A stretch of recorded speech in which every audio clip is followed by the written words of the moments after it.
आज हम यशाया 48 की 17 से 19 के वचन को जानेंगे कि प्रभु इस वचन के माध्यम से हमें क्या कहना चाहते हैं। 1. परमेश्वर उद्धारकर्ता और सिखाने वाला।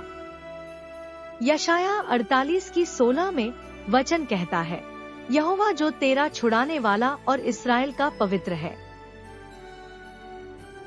वह यूं कहता है, मैं ही तेरा परमेश्वर यहोवा हूँ, जो तुझे तेरे लाभ के लिए शिक्षा देता हूँ और जिस मार्ग से तुझे जाना है उसी मार्ग पर तुझे ले चलता हूँ।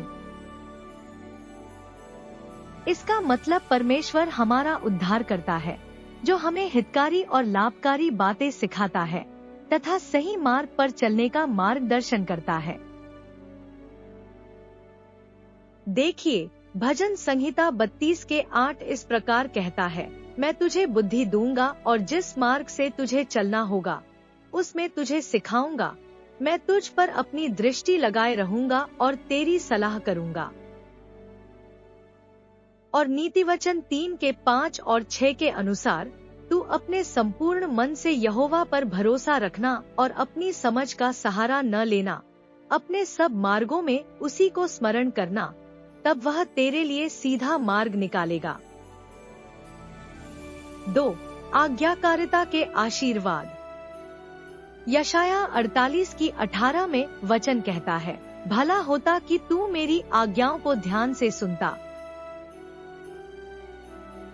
तब तेरा शांति नदी के समान और तेरा धर्म समुद्र की लहरों के नाई होता। अर्थात परमेश्वर की आज्ञाओं का पालन करने से शांति, समृद्धि और धर्म का प्रवाह नदी और समुद्र की लहरों के समान होता है। व्यवस्था विवरण 28 की 1 से 2 के अनुसार, यदि तू अपने परमेश्वर यहोवा की बात को सुनकर उसके सब आदेशों के अनुसार जो मैं आज तुझे देता हूँ, उसे सावधानी से पालन करेगा, तो तेरा परमेश्वर यहोवा तुझे पृथ्वी की सब जातियों से ऊंचा करेगा। क्योंकि भजन संहिता 119 की 165 में इस प्रकार लिखा है, जो तेरी व्यवस्था से प्रेम रखते हैं उनकी बड़ी शांति होती है और वे ठोकर नहीं खाते। 3. फलदायी जीवन और वंश वृद्धि।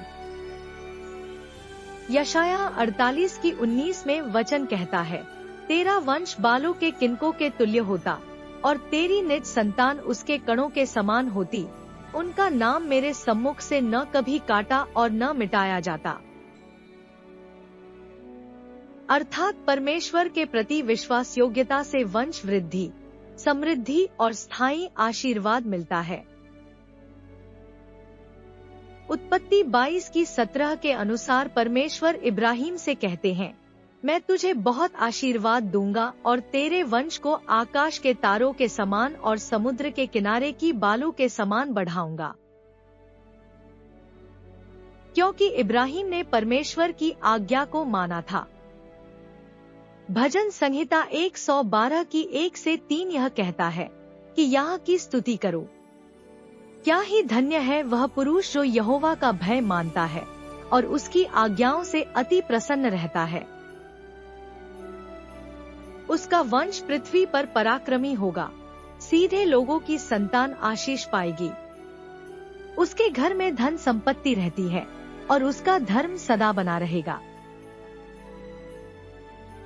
4. आज्ञा की अवहेलना के परिणाम। उस समय इस्राएल ने परमेश्वर की आज्ञाओं का पालन नहीं किया, जिससे उनकी आशीर्वाद खो गई और अनावश्यक दुख झेलना पड़ा। व्यवस्था विवरण 28:15।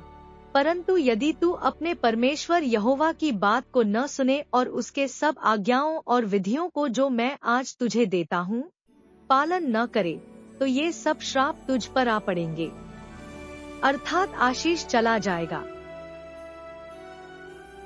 यशाया 1 की 19 और 20 के अनुसार, यदि तुम आज्ञाकारी होकर मेरी बात मानो तो इस देश का उत्तम अन्न खाओगे, परंतु यदि तुम इनकार करो और विद्रोह करो तो तलवार तुम्हें निगल जाएगी। अर्थात यदि कोई व्यक्ति परमेश्वर की आज्ञाओं को मानते हुए सच्चाई और ईमानदारी से जीवन व्यतीत करता है, तो परमेश्वर की कृपा दृष्टि उसके जीवन पर बनी रहती है। 5.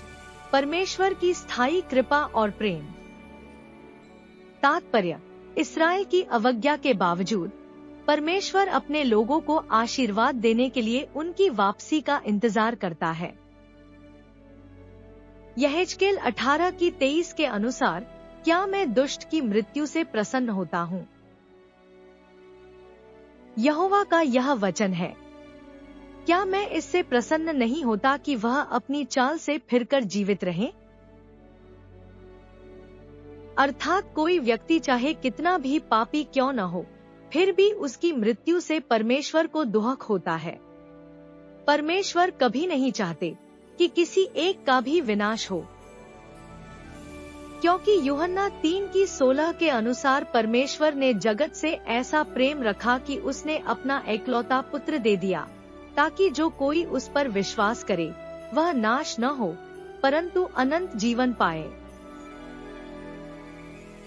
वह बड़े दयालु है, क्योंकि होशे की 11:8 और 9 यह कहता है, हे एप्रैम, मैं तुझे क्यों कर छोड़ दूं?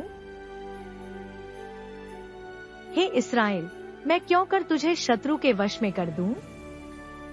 मैं क्यों कर तुझे अदमा की नाई छोड़ दूं और सबोईम के समान कर दूं? मेरा हृदय तो उलट पुलट हो गया, मेरा मन स्नेह के मारे पिघल गया है।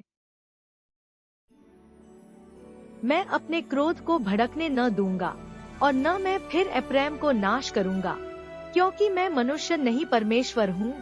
मैं तेरे बीच में रहने वाला पवित्र हूँ, मैं क्रोध करके न आऊंगा।